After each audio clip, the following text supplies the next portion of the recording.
Come on.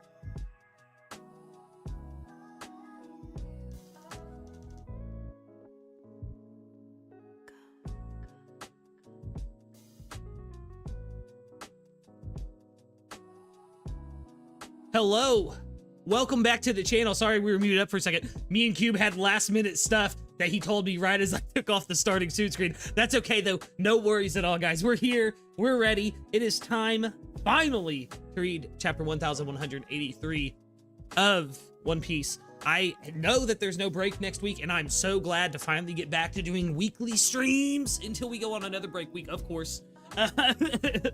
But that's okay. The month of May and April are usually hard on Oda. I'm glad we didn't get a full void month. That's always a struggle. Hell yeah, we're gonna dive right in though, guys. Of course, I'm always joined. I don't know how I forgot this. I already mentioned you. I'm joined as always by the brother, Kube of the Red Sea. How we doing today, Kube? What up, guys? Listen, man. I'm happy that One Piece is back. We just missed the whole golden week part of the year, so now it should be much better. Less breaks. Yes, less breaks. Yeah, and I'm excited to be back in One Piece. You know, as the anime Robin is reunited with Saul, we're reunited with One Piece.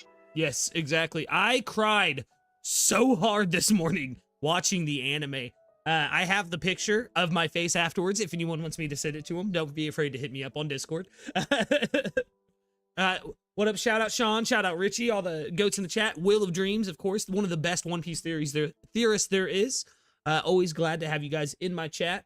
We're going to get right in though, right now, with this opening splash page. This amazing cover art right here. We got Brook looking sick as fuck in a leather jacket, playing his guitar. Chopper, Zoro's drinking, of course. Sanji simping. The pink elephants are very interesting to me. Oda's always got very obscure colors for his animals. It reminds me of Dumbo, though. If you remember the dancing elephant scenes when he's drunk, and he like hallucinates the big pink elephant. Yeah. All right, I'm monstered up. No, Go ahead, Cube. No, and what's interesting is that if you actually look, it looks like they're coming from an island. Yeah, I was just looking at that. I was like, what island is the sunny docked at? You know, I'm obsessed because of the Western theme that Oda has always put but never introduced in the story, in marksmanship. And we're looking for something that's called Summit of High West, which is the other entrance.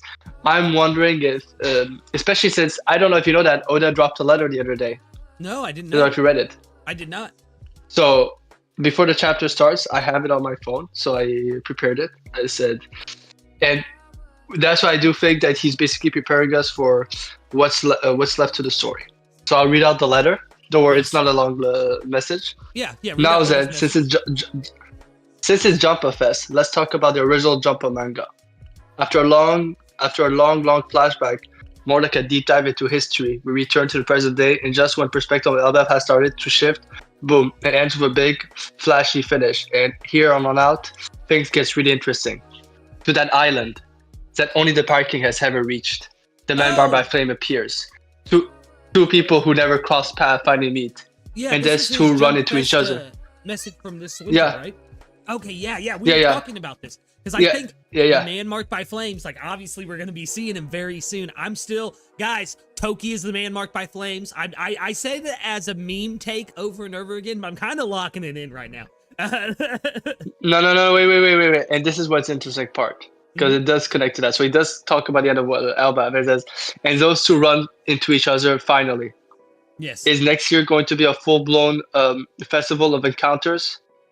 The story means that moves at lightning speed, but unfortunately I've gotten older, so while taking care of my health, I'll continue next year to sail through One Piece at its finest pace yet. Steady, full force, ahead lies the festival. Please look forward to it. Eiichiro Oda. So because of that part and what we're seeing right now, I'm wondering if he's preparing us for, because we still need to find a final with Poneglyph. So I'm wondering if that cover art is like his preparing style of, we might be going to that second part of the Skylands. Ooh, yeah, up the High West.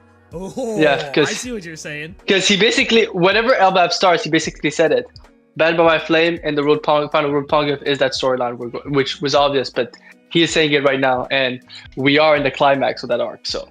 Right. But yeah. Alrighty, we're getting right into the chapter. I turned the page expecting a cover page for some reason.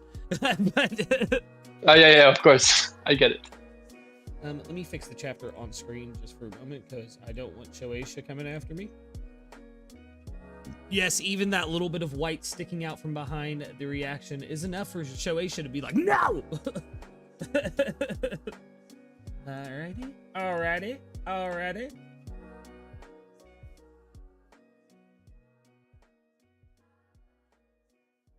Zoe artwork has a book on top. Interesting.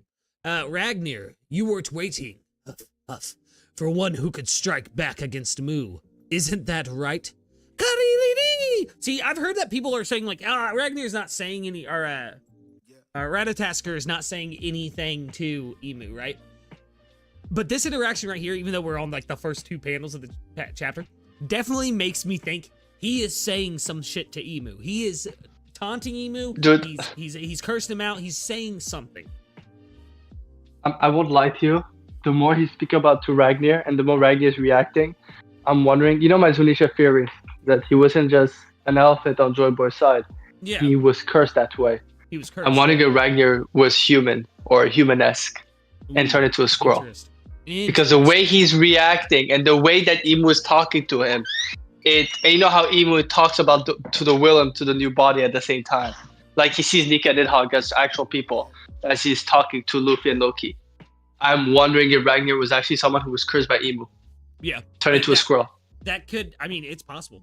We might see his reaction. Transmogrification or something within Emu's powers. Yeah. I mean, we kind of have with the way that he looked when he took over Saturn's body and Gunko's body. He changed their body to match whatever his will was at that point. And think about, and we talk about how Emu has Delphoid abilities, right? If you think about it, Delphoid has 3 types: Logia, Paramecia, Zoan, right? Yeah. And we were introduced a storyline in Impel Down where there are certain Zoans who lose their will, so it could be a thing that this is something close to what is Zoan.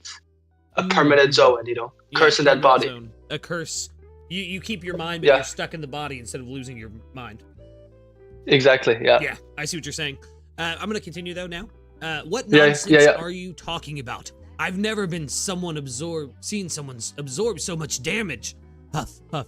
Loki, Straw Hat Luffy. In any case, thou will not be my soldiers. So I shall eliminate thee instead. Just like Dozon. Who the fuck is Dozon? Huff, huff. Ragnadul? Remind me, I have something on it from the Japanese side. Okay. Ragnadulheim, Blade of Wrathgram. Ooh, this is insane. Look at this fucking spread. Take back the children. Oh, dude, I forgot Zaza's attacking the Western Village right now. Fuck. Wow! We're not letting them be taken away. After all we did to save them. You're not taking our kids. Get them, Elbap. Wait, you guys. You shouldn't be moving around. I haven't finished your blood transfusions. You really will die. My life means nothing to me if my son is ripped from my arms. Ooh, fucking bars, Ripley. Holy shit. Help us. Look at this spread. Zaza is formidable. Look at this shit. Only 7 of them? It'll have to do. Let's go, Zaza. What's happening over there? Ooh, shit, Sanji. Get there, brother. Rook, why did you run off to fight that woman? I had to jump in after you, because it seemed like something was wrong. Ellipses. Do you know her, Brook? Was she some enemy you fought against in the past? No, not an enemy, but a person I did not want to see. Or so I thought. I'm so confused right now. If it's really her, then she must be 77 years old right now. Whoa, so it must be someone else, right? I mean, she's a celestial dragon. Yes, at the same time, she was the princess of my homeland. And I lost contact with her when she traveled to Sacred Marie Joie. Whoa. Hey, Brooke! That chick's still frozen. Can't tell if she's alive or dead. We can just leave her there, yeah? Get him, Frankie. What I'm saying is, she's a celestial dragon who looks exactly like someone you know.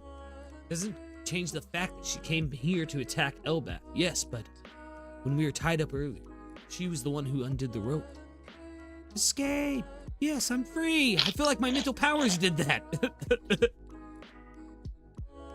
Why did she do such a thing? So Gunko freed them. Hold on, that's a revelation. Gunko freed them. Ooh. Run. Brooke! Run! How does she know who I am? And then she turned back into that demon form again. Her original personality. That personality that saved us. Her demonic form. It feels as though we've seen 3 different people in her. That's gotta be a fucking hint at Emu. Okay, I gotta keep reading. You think it's possible that she's being controlled? It did not occur to me at first, but after seeing people turned into demons today, I must admit, I feel deeply disturbed in my core. I hate to rush you, Brooke, but we need a decision. Does she live or die? We can't do anything before that's settled.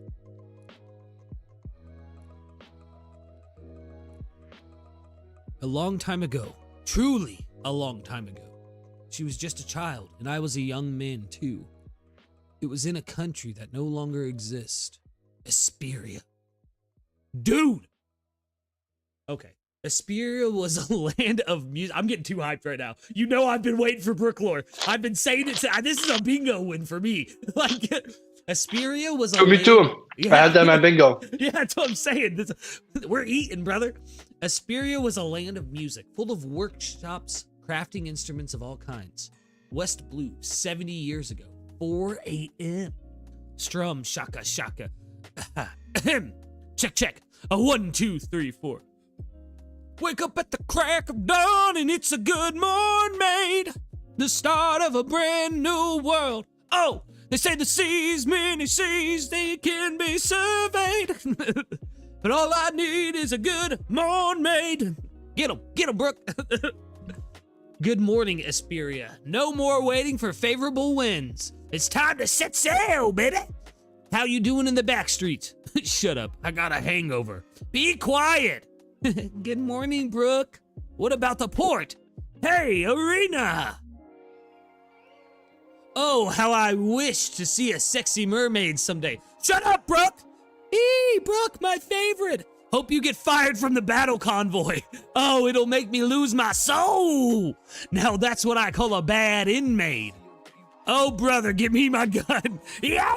This is the land of instrument makers. Asperia, hold up real quick before I continue.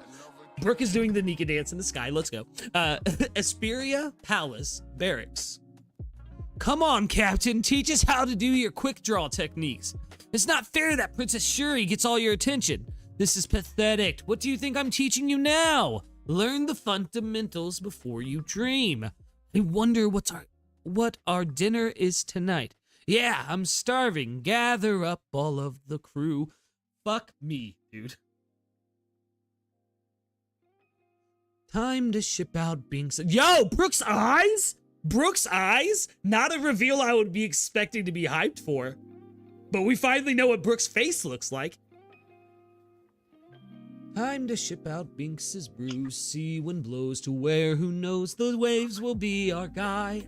Over across the ocean tide, the sunset is going wild. See the skybird singing in circles passing by. I worked hard today. You think I got any stronger? Just like Mama? Look at Unko. Shuri now. Princess Shuri. So she's always had the different colored eyes. That was not Emu. She was just born with remember he said that when he first talks about her. Yeah, that's true. That's true.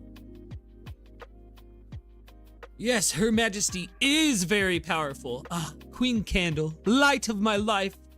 It's not good to fall in love with a married woman, Brooke. What do you mean? Love is free. I sentenced you to death for conspiracy. Too harsh. Please, boss, I mean, your majesty. Papa! You were plotting to kill me, weren't you? Of course not. Don't even suggest it. I'll wait until death takes you. Come on, Brooke, forget about Mama. Kingdom of Asperia, King Reuven. So what's interesting is in the TCB or some of the other versions, they translate it as Leuven, right? Leuven, yeah. Which is Reuven, there's nothing, but Leuven is a city in Belgium. It's right next to where I live. Which is interesting. That is very interesting. We do know that Europe is a big like inspiration point for Oda, especially like its history and stuff like that. So don't worry, Brooke. When I grow up, I'll marry you instead. No, Shuri, you're supposed to say goofy stuff like that to me in my heart. Oh, no thanks. I'd prefer a wife without a runny nose. What? You picky oaf? How dare you turn down my daughter in front of me? Oh, God. I like King Reuven. I'm not gonna lie. He's cracking me up. I'm nothing if not faithful.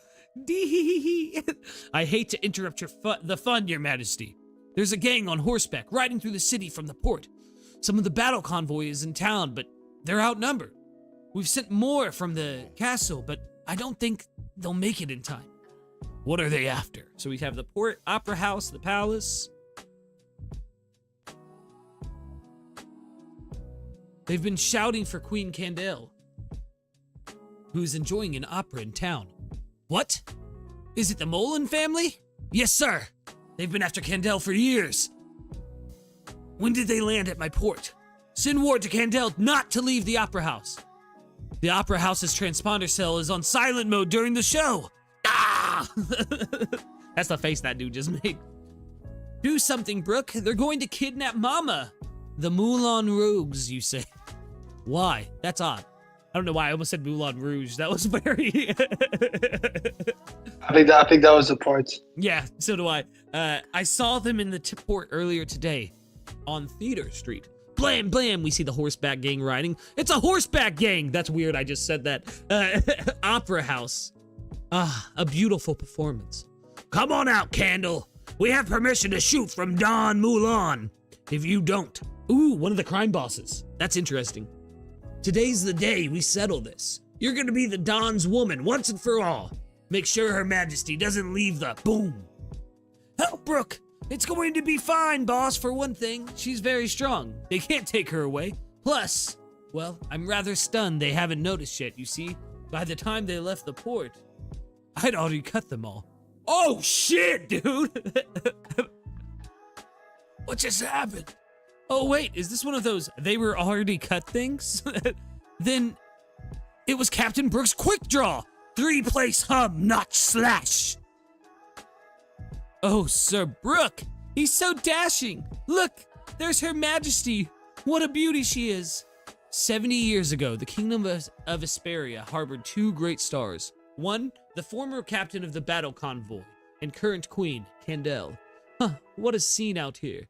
The other, an unpopular musician, but master of the quick draw sword technique that left its victims unaware they'd been slashed. The leader of the Raider squad, Humming Brooke.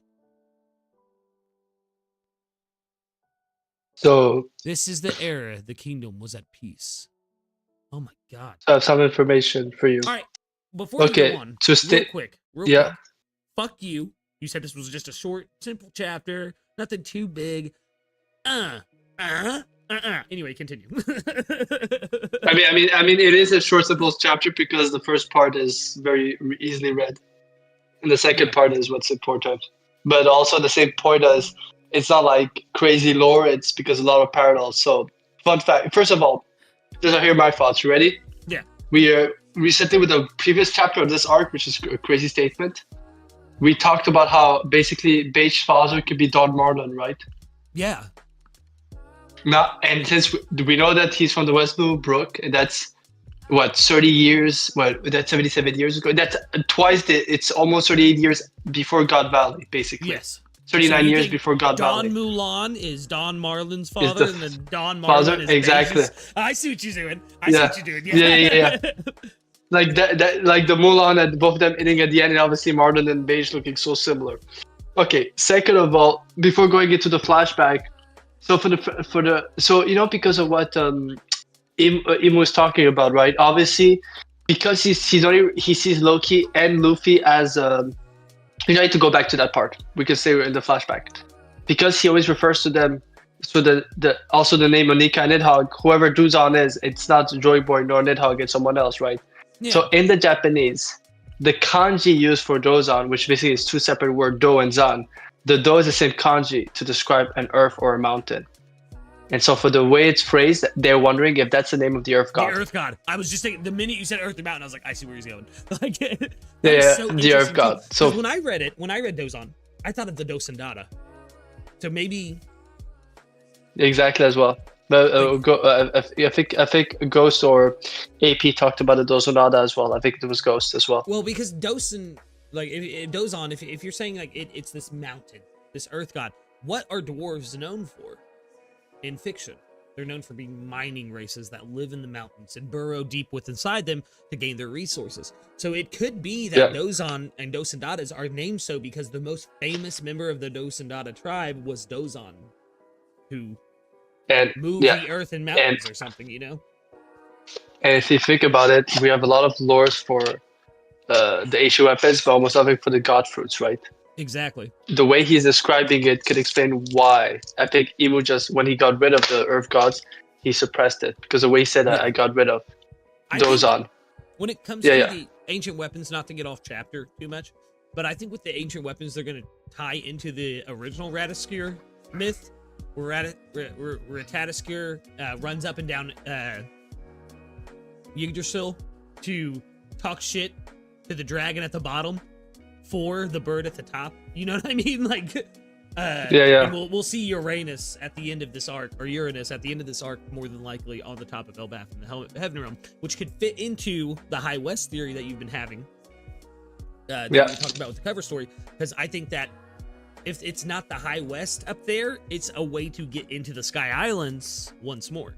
Because think about how high up Yggdrasil is. It's definitely probably parts of Yggdrasil is probably considered Sky Island. You know what I mean? Anyway, to get us back to the... Oh, go ahead.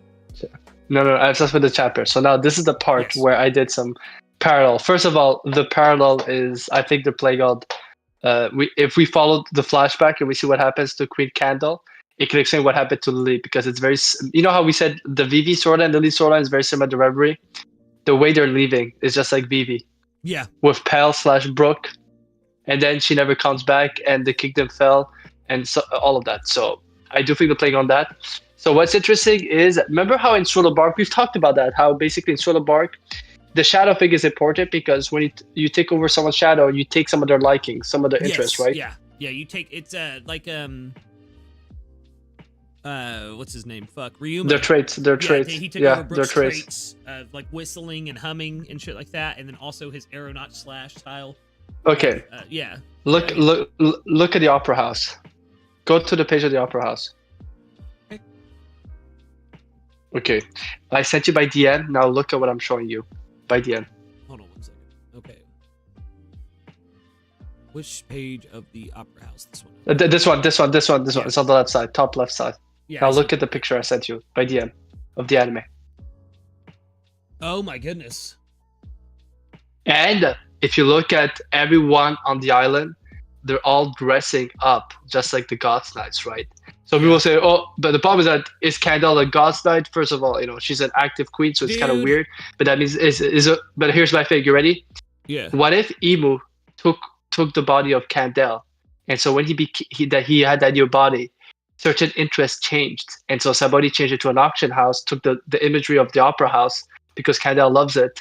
And the God's Knights start changing outfit because of Imu's liking. Well, every time Imu takes over someone, he takes certain traits of them. Yeah, I was about to say, I think that she was forced into God Knightdom. I think Candela was. And that's why they all wear that outfit. It's inspired by her. So I agree with you there, that the outfit has to be significant. What's more interesting to me, though, right now, is I'm looking at the architecture of the castle that we're seeing. This is 100% Thriller Bark. I mean, it was confirmed within Thriller Bark. What up, Twin? What up, JJ? But it was confirmed in Thriller Bark that this is my homeland. This island is from originally the West Blue. Yeah. Oda is a fucking genius because the architecture of the castle that we're seeing within Asperia matches the architecture of the castle within Thriller Bark. And that is interesting, right? Because we knew that this was going to be. I wonder if we're going to get a visual confirmation of like how the castle looked before Moria converted it into Thriller Bark. I want more. All we have is this one panel on the top right here. Yeah. Jesus. And then there's also, I know I'm jumping all over the place, but that's how it is with every new chapter, y'all. But there's also the thing that Brooke said that really, really piqued my interest is it feels as though we've seen 3 different people in her. So who are the 3 people within Gunko, right? Obviously, Shuri. Then Gunko, whoever Gunko is, right? Because we don't know who it is. That could be somebody that is suppressing Shuri's will. I mean, I can make a parallel. You ready? Imagine if Emu also possessed Xubex. That means Xubex would have had 3 personality. Xubex, the Domiroversi version of Xubex, and then Emu. And then Emu. Well, it's that. Yeah. Yes, but Shuri is not Gunko. Well, she is, but you know what I mean? Like, there has to be something separating who she was from who she is now. The third person would be Mu, or Emu. So there's Shuri in there, like actual Shuri, the princess of it's because of... And then Gunko, which has been tainted and controlled by Emu. And then there's... But that's why I think Emu just, when he does the Domiroversi as an example, he creates a new personality that's not Emu neither. Like the whole Xubex. Because remember, that Domiroversi of Xubex was yelling. Yeah, exactly. Like Harold. Whatever Harold was happening to Harold, the way he was talking, he was different, but he was an Emu because Emu was unaware. So I do think that Emu is creating a new personality almost. It's like the soul fruit. The soul fruit creates a brand new personality that has nothing to do with Big Mom. Big Mom just gives the soul. But the personality of Zeus, Hera, isn't something that Big Mom manufactures. What if it's a thing? So that Gunko version is whatever happened to Shuri, it created Gunko. Yeah. Well, see, what I was thinking is that, like, no, I think you're right. I think that when Emu takes them over, it does create, like, a new personality almost, like a split personality almost. And because of that, it makes almost like a more subservient version of that person, right? So while it's not necessarily sure Gunko is their own person separate from Shuri, it just makes Shuri has lost her personality, her will. You know what I mean? His will is important in One Piece, and I think that is the case, is that when Emu takes over these people, they become someone else, like you said, you know what I mean? And even after Emu leaves, they're still affected by whatever Emu did to them. Now, if this is someone whose entire will has been broken by Emu, that itself makes a third person, in like, which I'm calling Gunko, of course. But I think what's more interesting about that line, I think it's hinting at Emu themselves as well. Because inside of Emu, I believe now, from this line, I'm hypothesizing, I should say. I believe that it's three beings, right? We've got Emu, Mu, which more than likely represents the devil fruit, and then probably the sea devil, which also probably I think the sea devil could represent the devil fruit, and or the mother sea. It would make sense, the mother sea, because the sea devil seems to fit more Joyboy with everything we've heard about, not Emu. Exactly. So yeah, this mother sea. What we've seen of Emu so far, the black shadowy version, Norona Emu, the one that's on Elbaf right now, Mu. Or actually, I think the black shadowy version is Mu. This is Emu. And then because big fucking thing is, that's the mother sea. But go ahead, bud. Yeah, no, because this makes sense, because think about it. We have an example that the Gonko and Shuri is not the same person because of the interaction of Brooke. The Gonko that first came, the way he talked about Brooke, you'll be mine, you'll possess, stuff like that, you know. Yeah. Your music will be stuff like that. And then when she woke up, it was a completely different character that even took a like immediately. Yeah, exactly. So we know that they're separate. And it's this thing that we remember, the Koala thing that was weird, in which, you know, Koala, I think it was SBS where he explained like the reason after Fisher Tiger saved her, Koala wasn't ever the same, but Fisher Tiger almost gave her a new life. That's why she's a rev that basically fights for the culture of the fishmen. Yeah, of course. Here's my thing, right? what if that personality doesn't come out of nowhere? Because of Koala, she was a private slave for the Celestial Dragons, right? Yes. So what if it's this thing where when that new will is put upon you, it's blank default. Blank. Yeah. So kind of like, when Koala was saved, yeah, that personality started taking shape. She was shaped by the fishmen, the Sun Pirates, instead, not the Celestial Dragons. Slate, right? Koala had to relearn how to be human. Think about what she was doing on the ship. I'll clean it up. I won't cry. I won't ever cry. I promise. And she's obviously stuck in that survival mode. And with Gunko, I think it's just gone after 77 fucking years or however long she's been separated from Brook now. It's just gone to an extreme where she forgets who she is entirely. She's no longer Princess Shuri. She is Gunko. So yeah, so what if it's this thing which real quick, Will said something very interesting in the chat that it could be that the personality we're seeing within Gunko, as Gunko will say, is the devil fruit. Yeah, it's the devil fruit ability. That blank slate, and that the devil fruit has imprinted their personality. So maybe that devil fruit belonged to a god knight first. You know what I mean? Or something, or one of the 20 kings, and it's given Gunko that celestial dragon mentality because she was a blank slate when the devil fruit was eaten. Yeah, kind of thing. That must be what they were doing to Koala. They suppress completely their personality when she creates this blank thing, and whatever happens afterwards becomes a new set personality, basically. Yes, think about it. It's hold on. Because think of wait. Let me finish. We're all because if you think about it, sorry. We have a parallel on two storylines that didn't make sense. Mm-hmm. Sabo being someone else for 12 years, but then when he regains his memory, he goes back to a previous version of himself, of like it never disappeared. Yeah. Big Mom losing her memories, and so she can't access her devil fruit, and she goes back to the same state she was just before she had the devil fruit. Yeah. Like they're preserved. Sorry, that's the point. No. They can explain those storylines, why he did it. They were not gags. Can you say there was actually a reason behind it. Of that first, real quick, just to jar my memory? I said Sabo. No. For 12 years, it's someone else. When I said dude and got real hyped.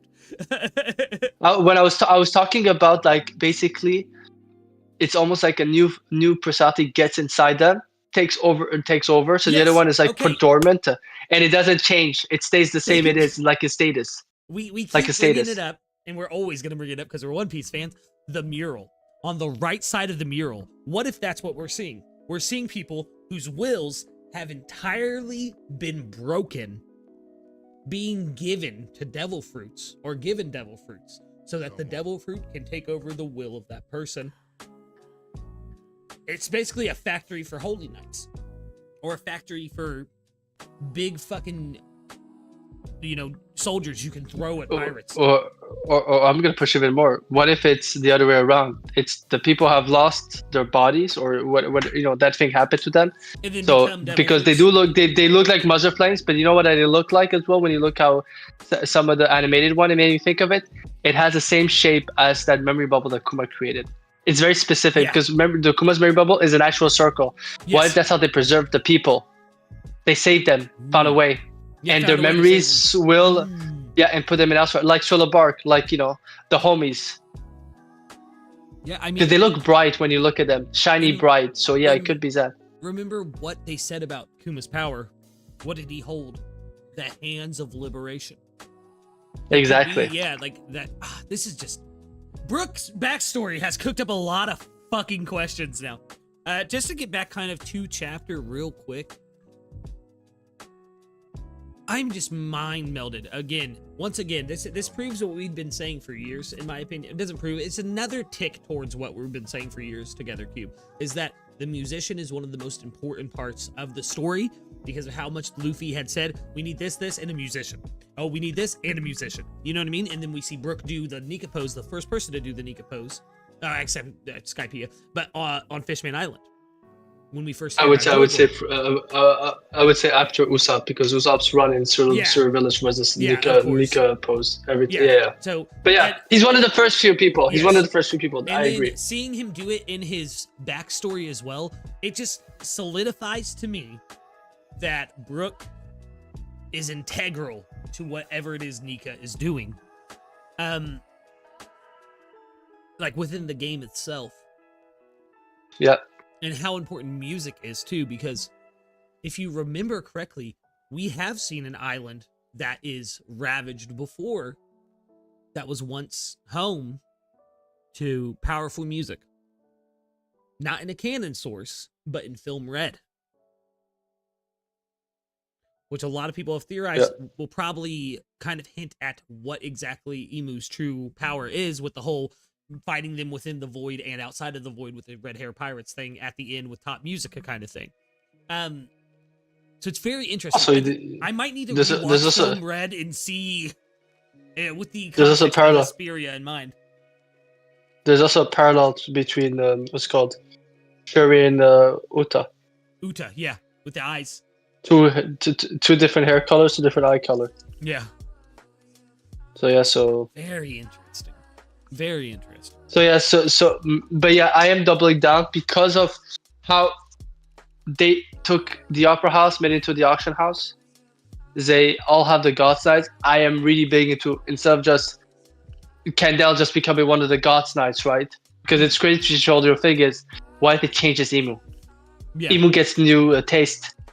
So now Emu wants to see that everywhere, because the way they talk about it is, this is the pride and joy of Kandel, the queen, the opera house. It's her special place. So I'm wondering if basically the era that Emu, how everything is made, depends on whoever Emu takes over. Yeah, I mean, it could be. Yeah. It could be too that, like, because think about it, Emu has been up on top of Mirror Joie for what we know for 800 years, only going down to the world sparingly. So they wouldn't know what new customs are. They wouldn't know what the new style is. So they would have to get that kind of stuff from either the people they captured or the people that have come to them willingly. You know what I mean? Yeah. So I like the idea of them kind of taking that imagery from Queen Kandel, which, I mean, obviously there's got to be a connection there between the Holy Knights and what's going on in Vesperia because of the outfits. Like there's no way. There's no way. There's not a character that's interesting. Will thinks that's going to be maybe a storyline with the wax fruit, because don't you find interesting is that the first character that was introduced to have connection with the giants was the Bork Works in Little Garden, right? Where we do the first mention of Lou Arnott, and we've got Mr. Sri, who has a Spanish name, Galdino, right? Yeah, Galdino. A Hispanic name, and he has the wax fruit. And he did a candle thing. His whole candle stick. So do we think Kandel was the previous user of the wax? So that was his idea. Originally, when we first read the spoilers, I shut it down because I said it doesn't look like she doesn't seem that she's a fighter. Now we know she's a former captain of the army, so of the knights. So it could be that she used to have the wax fruit. No, yeah. Maybe. But he brought that up. It's interesting. It's interesting. So he thinks there's gonna be some sort of thing with the number 3. Because of, Mr. 3 having that 3 on top of it. But yeah, it's definitely interested. Yeah, I don't know if you got that. We also got the ending of, which is similar to also Koza and Vivi. We just never got that panel in Alabasta, 2 key figures in Alabasta, Koza and Vivi, right? With Brooke and Gonko, with Kandel, but it's also very similar to, which we've got a lot of inversions throughout the whole arc, Fishman Island. Neptune, upset that someone wants to marry his daughter. Reuven, upset that person doesn't want to marry his daughter. Someone who's way too old for their daughter. And then Kandel is always in town to her special place, just like Queen of Tohime. Yeah. And they're the 2 key figures that will change everything. And then Kandel goes to Marijoa, just like Queen of Tohime goes to Marijoa. And whatever happens after that, that's when shit hits the fan. Yeah, hits the fan.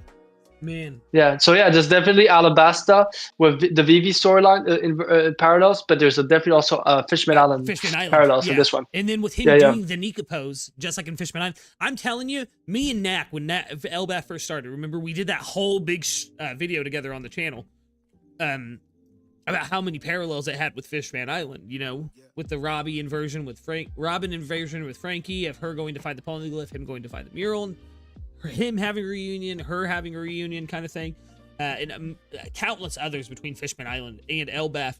So it's very interesting to me that you bring that up. And then we see, once again, like I said, in this flashback of Brooks, him doing the Nika pose, which he did on Fishman Island. I think you're spot on. Queen Otohime is kind of the precursor to create, not inspiration, but maybe Queen Kandel is the inspiration for Queen Otohime in the future. You know what I mean? Like, we're going to see, as we know, everything is preordained. It is all cyclical.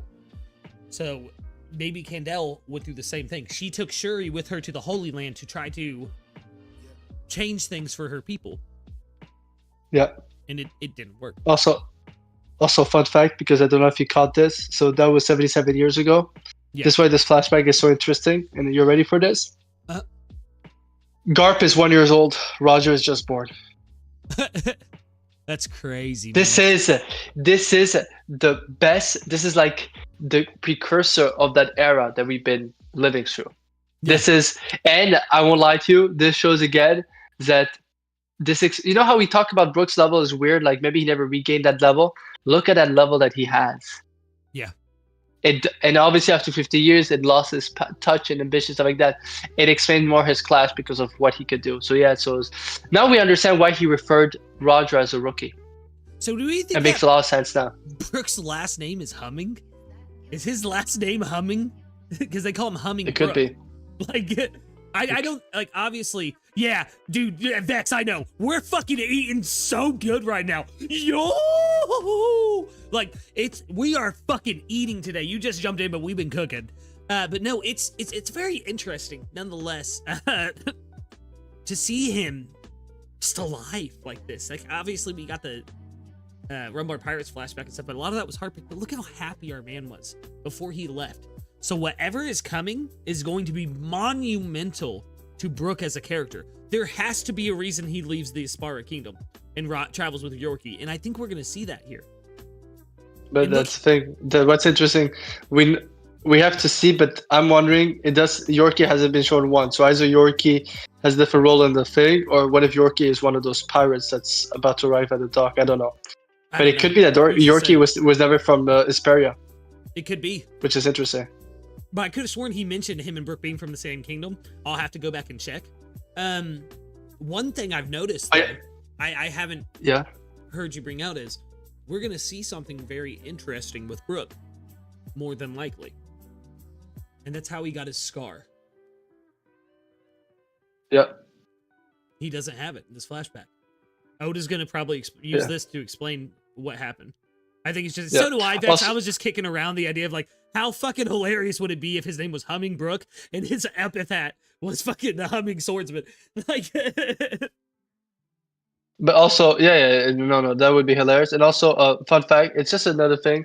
The coat that we see that Godside have similar style to Candel, and the style of Brook is a bit different. Yeah. It looks very similar to Suleiman from the Colosseum. Ooh, yeah. Remember? The beheader, whatever his name is, it's just open up for Brook. Yeah. No, this is a great fucking chat. Oh, dude, listen, I'll be honest with you. I don't know if you heard, some people are very heated. I won't lie, I get it. To the point that I think this flashback is needed. It's just the timing of that flashback. There must be a reason why he's showing this flashback. Yeah, I don't think this is going to be a long one. I think this will be 2 to 3 chapters at most. Or 3 to 4, I was saying. Yeah, but we need to know what it is. So I said, so like, there's something we need to see. And I want to know what that is. Now. Yeah. Yeah. Like, because it's been a very big complaint of mine and a lot of other people who are fans of Brooks. Brooks in my top 5 Straw Hats, has been forever. He's number 4, right after Usopp, Frankie, and Robin. I mean, it's taken a long time to get his backstory, but there's a reason Oda has held off. And like you said, we have to be looking at this backstory, not in because obviously I was getting super fucking flashback fatigue during all the God Valley stuff. I told you this myself. So the prospect of starting another flashback is kind of to me, but at the same time, like you said, this is a necessity. We have to see something here that is going to be relevant to how the Straw Hats get out of this on Elbap. That's the whole point of these flashbacks. And I do love how Oda has mixed what's called Hisparia, Spanish, with Austria, because obviously Brooks speaks Austrian. Considering that in their crusade in history to surpass the Spanish, the French went up to the east, where they take over what is today Austria, and then they start taking some of their culture, which is most commonly known as viennoiserie. That are things like croissant, are from Vienna, Austria. Yeah, just because so I do like that how he made.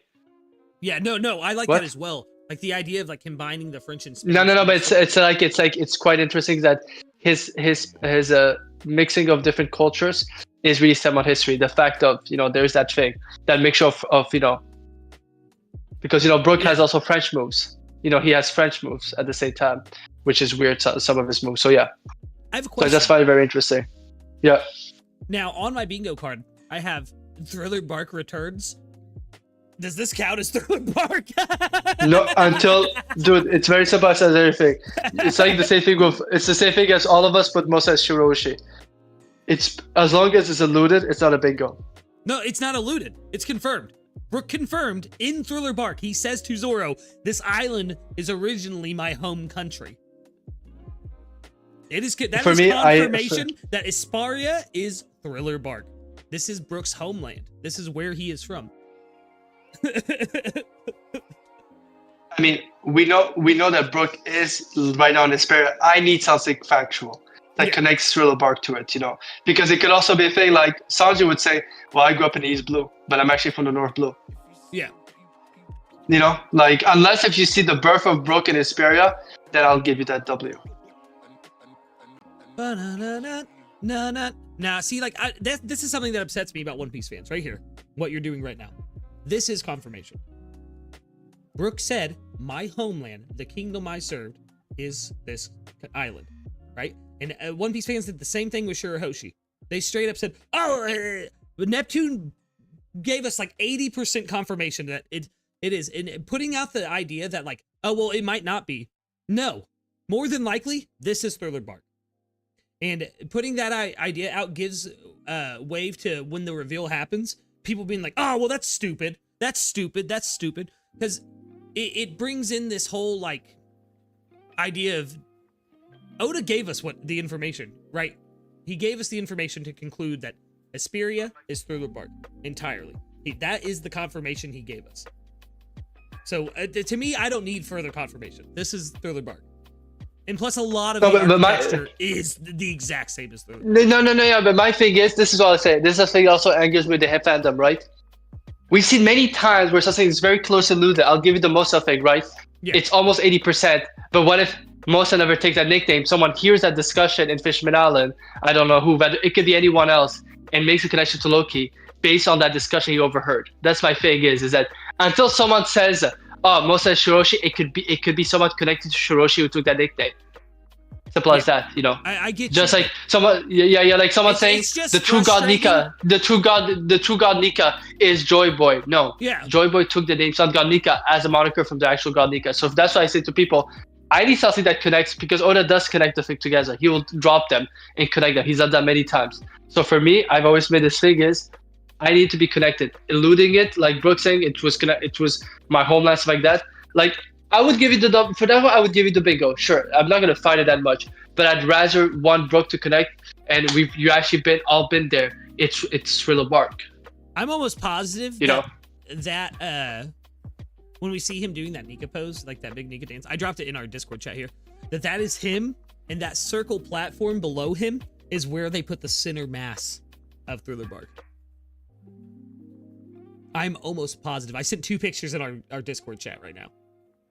But no, I think, like I said, I'm not angry at you at all, brother. I don't want you to think that at all. No, just explain why. It gets frustrating to me when it's almost like Oda said, it's a lack of reading comprehension, not from your part, but like in the general community, a lot of it is a lack of reading comprehension where they can't see like this is most likely the way it's gonna go. Like it's like with Emu, like you pick up the signs of what they're doing throughout the story, and you can tell what they're gonna be doing. And like with the Mosa thing, are there chances that it's somebody else besides Shirahoshi? Yes.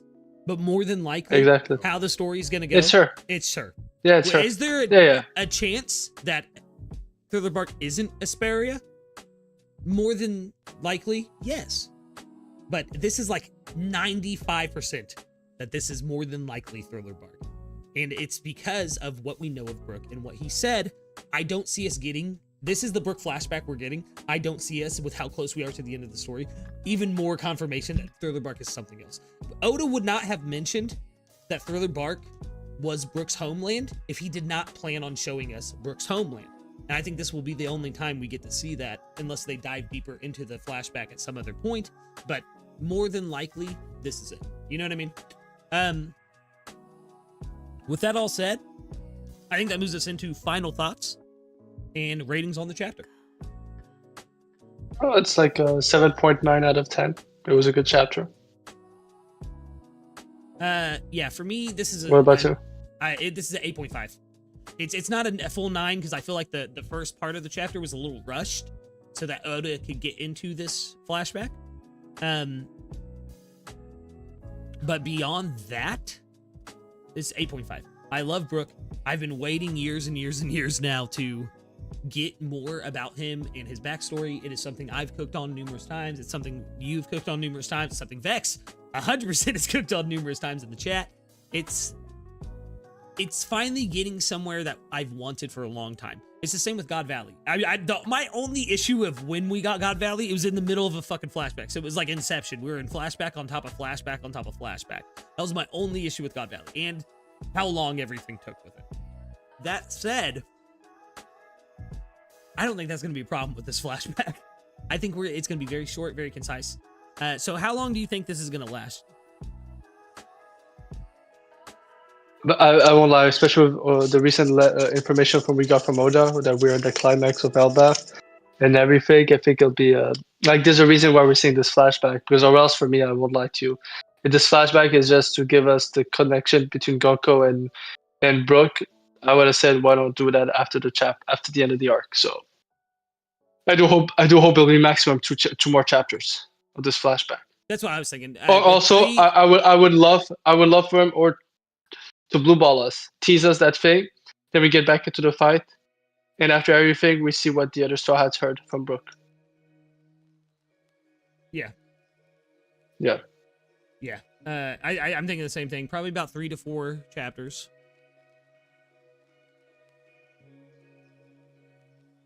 Vex, I did send you the panel where he says Thriller Bark originally came from our homeland in the West Blue. Perhaps they will rest in peace in the soil of our homeland.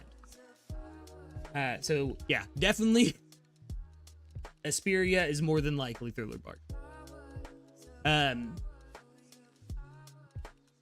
But yeah, I think you're right. 3 to 4 chapters, most. We'll get what we need from Candela and Gunko. Enough that it'll justify Brook trying to save Gunko in the final parts of Elbaf here. Mm-hmm. Yeah. Yeah. With that, guys, we're going to end out today. We'll see you guys here next Sunday. We were going to be working yesterday, or doing this yesterday, but Cube had some crazy shit going on. If you want to hear anything about that, you got to join that Discord link in the comments. Pop into VC. He'll tell you the whole story. Yeah. Alrighty. With that, we're going to be closing out, though.